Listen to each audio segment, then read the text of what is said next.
Purihin ng Diyos, tunay po na ang Diyos ay mabuti at di nagbabago. Kaya nga po sa mga panahon ngayon, sa taong 2012, ako po'y naniniwala na dapat po na tayo po ay magsaya at unahin po natin ang Panginoon sapagkat tunay po na ang Diyos ay siyang ating inaasahan. Sinasabi nga po sa banal na kasulatan, "But seek ye first the kingdom of God and His righteousness, and all those things shall be added unto you besides." Tunay po na hindi po pwedeng hindi natin mapangyayari ang lahat ng bagay kung tayo may pananalig sa Diyos. Alalahanin po natin mga kapatid na sa pamagitan po ng pananampalataya sa Diyos, hindi po tayo mapapahamak kung tayo po ay mananalig at sasampalataya sa ating Panginoon Kristo. Kaya nga po ikaw na nakikinig ngayong umagang ito, kailangan po na pakinggan natin ang salita ng Diyos. At tunay po na ang salita po ng Diyos ay hindi po nagmamaliw. Kaya po kailangan po natin na pakinggan ang mabuting balita.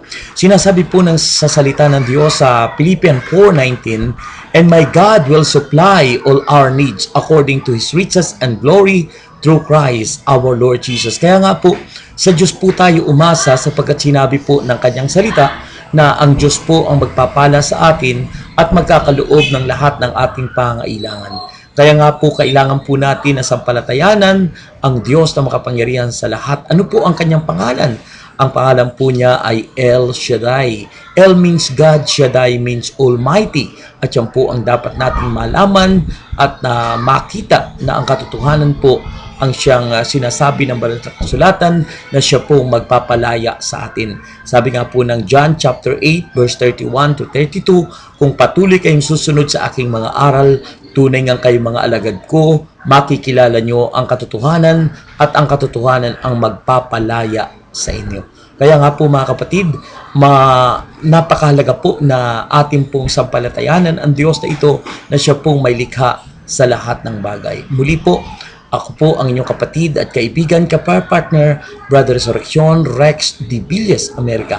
Muli po kung kayo napagpala ng broadcast na ito, kayo po ay sumulat o mag-email sa akin. Ang akin pong address is resamerica@yahoo.com.ph. Inaasahan po natin na kayo pong lahat ay makikiisa sa pagpahayag at pagpapalaganap ng salita ng Diyos. May God bless us all. Ito po ang inyong kapatid at inyong kaibigan, partner, Brother Rex, America. God bless po and bye-bye.